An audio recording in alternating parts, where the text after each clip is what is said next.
O real, com seus 2000 círculos concêntricos, suas formas de água, sua gula de caos. Desde o nada, este real corre em ti, é tua líquida morada. Eita, versos do poeta Herbert Emanuel Hesse, teu livro. Esse livro aqui foi publicado quando? Em 2011. 2011. Meu quinto livro. Seu quinto livro de poemas. E aquele também eu estou vendo que ele é bilíngue, né? Ele tem em espanhol, não é? Aqui, nessa edição está em espanhol e português. A tradução é de um poeta chileno, Léo Lobos. Léo Lobos. E tem umas fotos bonitas aqui. Quem são essas fotos aqui, lindo? Do Daniel Neck, projeto gráfico dele também. Projeto que é um designer gráfico muito talentoso, bem jovem. Muito bem. E fotos aqui de Macapá? São todas de Macapá. O que é que tem? É uma pergunta bem óbvia, mas é só para ouvir a sua resposta. O que é que tem de Macapá no seu livro, na sua poesia? Bom, eu acho que tem tudo também. O real, né? Essa relação com o real, que é a relação do real com a palavra. A matéria-prima minha é a palavra.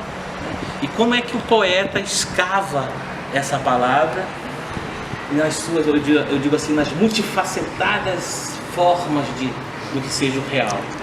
Então ele está ali na sua gula de caos, na sua líquida morada, no seu áspero desespero, a relação do poeta com tudo isso, com o próprio rio, mas transfigurado na matéria mesmo, eu diria, sonora da palavra.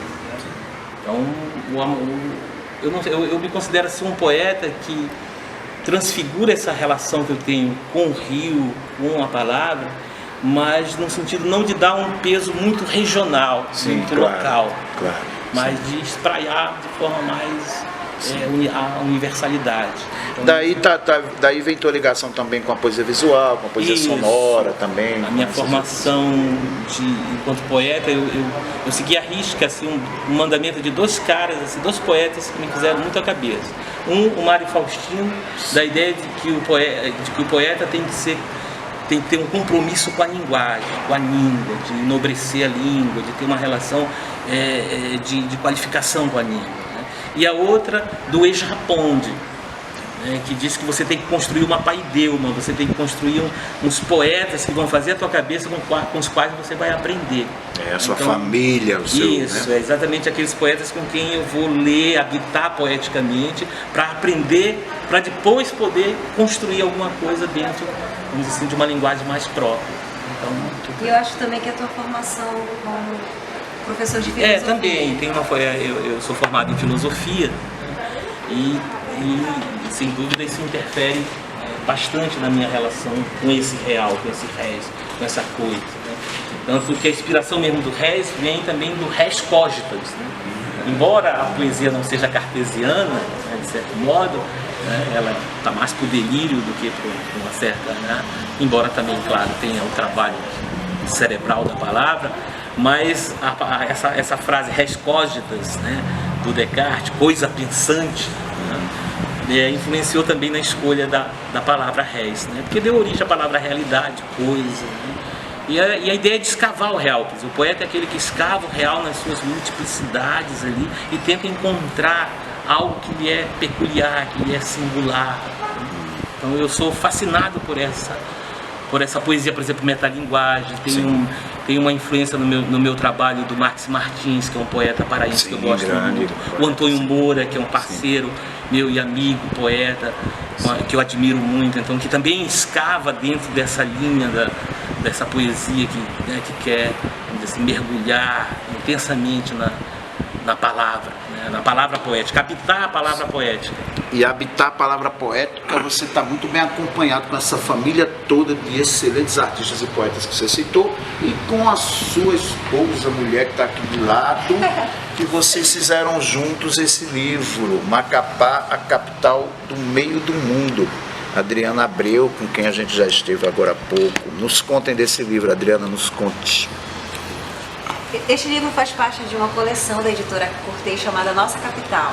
E aí eles têm os princípios. Um deles é que o escritor, o ilustrador e o fotógrafo sejam nascidos naquela cidade. E é o nosso caso. Eu e o Herbert somos macapaenses. Olha aqui o forte que nós já fotografamos, olha aqui, já estivemos, maravilhoso, né? É Mairi, a gente conta aí uma lenda de nascimento desse forte a partir do ponto de vista indígena. Conta aí pra gente. Olha, conte-nos. É uma coisa muito interessante porque uma das mãos de obras que construíram a fortaleza é indígena, né? O negro e o indígena. E os Ayampins, foi da etnia Ayampim que construiu a fortaleza.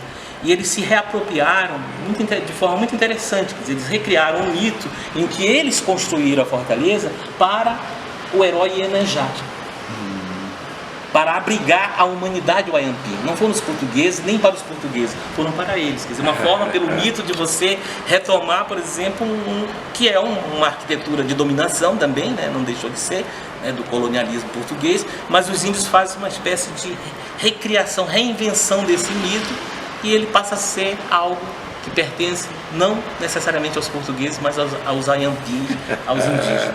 Que extraordinário. É muito legal esse mito do Mairi. E vocês contam isso aqui no livro, e entre outras lendas e causos e cenas, né, dessa cidade, que nós estamos encantados com Macapá. Aqui é o Marco Zero da cidade, não é? E aí a gente cita também o Zerão, que é o estádio de futebol. Não sei se vocês foram visitar. A gente ainda vai visitar amanhã. Então, a linha que divide o estádio é a linha do Marco Zero do Equador. E a gente conta aí, brincando, porque é um livro destinado especialmente às crianças, né? Que a narração do jogo uma hora o jogador está no hemisfério norte e outra hora o jogador está no hemisfério sul, e a bola vai para o hemisfério norte e a bola vai para o hemisfério sul. Ai, que bom que tu chegaste nesta página. É a minha página preferida do livro. Primeiro porque um dos requisitos é que não existisse poesia na coleção, né? Quando nós enviamos a boneca do livro, nós enviamos com vários haikais que nós tínhamos feito da nossa cidade. Sim. E aí eles disseram que não fazia parte, né, do que eles tinham planejado para a coleção e tal, mas nós convencemos de que pelo menos alguns haikais deveriam ter, alguns poemas deveriam ter. E eles deixaram deste fenômeno que havia na nossa cidade, incrivelmente no ponto assim de maior tráfego, né? Tráfego de carros no centro da cidade, na zona comercial, na Baixa, como a gente chama, onde todo mundo transita. As andorinhas pousavam nos fios. As andorinhas aqui. De canto com a Cândido Mendes e a Padre Júlio. Você já viu um trânsito suspenso aí. E elas faziam isso sempre no final da tarde.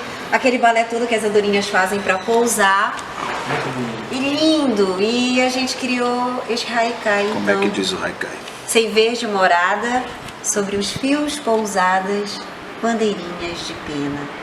Eita, coisa linda! Muito bem, muito bem. Meu Deus do céu, me diz uma coisa, Herbert, a linha do Equador influencia o poeta? Eu digo assim, cosmicamente, ou sei lá, alguma coisa desestrutura? Claro, influencia. Talvez esse seja o motivo de existirem tantos grupos, né, que dizem poesia. Exatamente. Aqui é o lugar mais quente do planeta, no sentido também estamos, né, por conta dessa proximidade com o Sol. Nós temos o fenômeno do equinócio, que a gente fala aqui, que é quando o Sol está mais próximo da Terra e está mais próximo daqui do Amapá, de Macapá. Tanto então, que essa a gente quentura diz que tropical, só tem 2 estações do ano, né? Verão com chuva e verão sem chuva. O Sol nos acompanha o ano todo. E nós achamos que a ilustradora capturou bem isso, porque é uma cidade solar. O livro é solar. Sim. Como a cidade também. As cores que ela escolheu, né? São cores quentes. Lindo demais, muito bem. Olha, estou encantado aqui. Quem quiser saber mais de você, Herbert, que você também compõe, você já musicou o próprio Zé Paulo Paes, alguns poemas do Zé Paulo Paes, Fernando Pessoa, Antero de Quental, Gregório de Matos, Leminski. Faltou o violão aqui. Quem quiser saber de você, vai onde? Eu tenho no meu Face e tem a página do Tatamirô, que é onde a gente divulga. Né? divulga, né? Tata Mirou, grupo de poesia, Herbert Emanuel no Facebook, e aí tem algumas coisas minhas também publicadas em jornais, em revistas, a Germina Literatura, Sim. que eu acho que é de São Paulo, né? Sei como é. Tem uns poemas meus publicados, tem também no Miranda, Antônio Miranda Sim, o publicou Antônio também, Miranda, lá de tem João na- Pessoa, que não estava morando lá. que mora em tá Brasília, que é da agora. poesia, a gente teve o prazer de conhecê-lo. Quando foi? Há uns... A gente fez uma roda de leitura a na gente fez nossa uma casa com ele, com o Antônio Miranda. Foi E ele linda. tem também os poemas, tanto traduzidos do RES para o espanhol, como em português na página dele. Muito bem. E a Adriana, que fez a oficina conosco e disse que não escreve, só dizia poesia, no entanto, fez 2 poesias que são preciosidades. Quando é que essa mulher vai publicar o livro? Falei para ela, é o que eu mais insisto. E aí, Essa veio por conta da pulsação, né? Da pulsação, da afetação, tudo isso aconteceu na oficina. Foi muito importante, foi maravilhosa mesmo, essa experiência e essa vivência e essa conspiração, o fato de nós respirarmos juntos esse ar, ajudou mais ainda, né? O Jorge também, Ei, a boa que ele tem. grande abraço, um grande abraço para todos. Obrigado a vocês. A gente que agradece. É verdade. Coisinha.